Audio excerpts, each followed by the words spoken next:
have 16 airplanes that we fly all over the United States.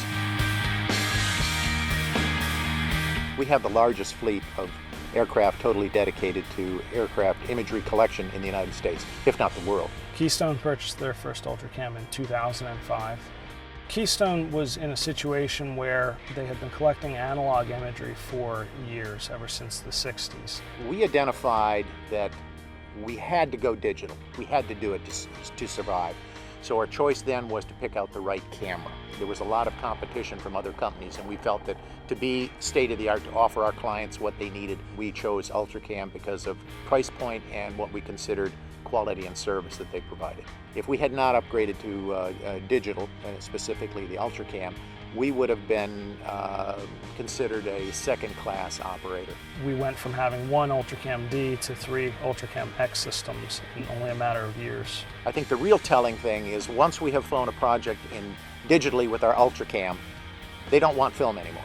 Keystone's coming to a point where we're about to take our 1 millionth UltraCam frame.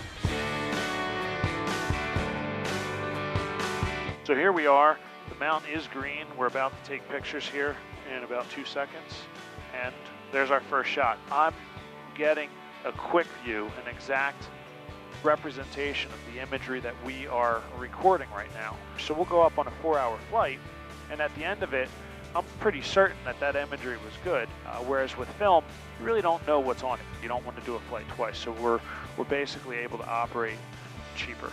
This spring was almost the tipping point. We were actually setting film cameras on the ground in our big season with people asking for digital imagery instead of the film imagery because of the quality. We had another client when we first delivered the digital imagery for them. They were able to read the serial number on a manhole cover. It's not just an image. There's so much more: time, altitude, who flew it, camera serial numbers, the airplane it was installed in, the exact time of the photo, the sun angle of the photo. Basically, if you can type it, we can record it. The advantage of the UltraCam, with its collecting all the bands, allows us to do things with it that were not possible with an analog camera just using one film.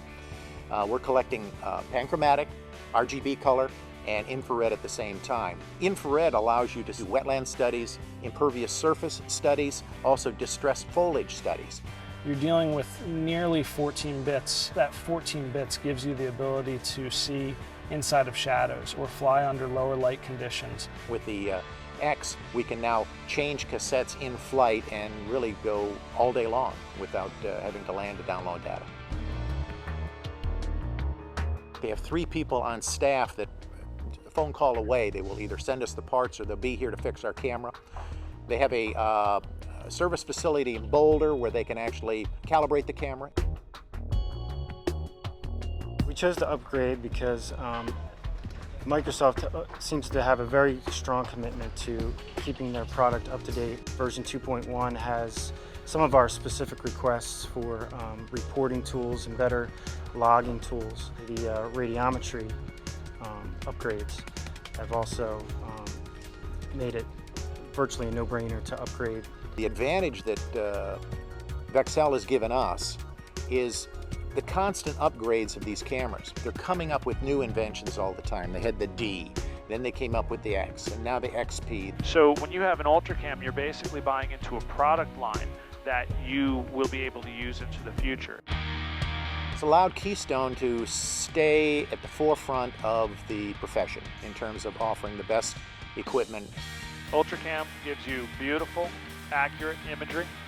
It's reliable, and it has support that's second to none. I'm Ken Potter from Keystone Aerial Surveys, and I fly UltraCam.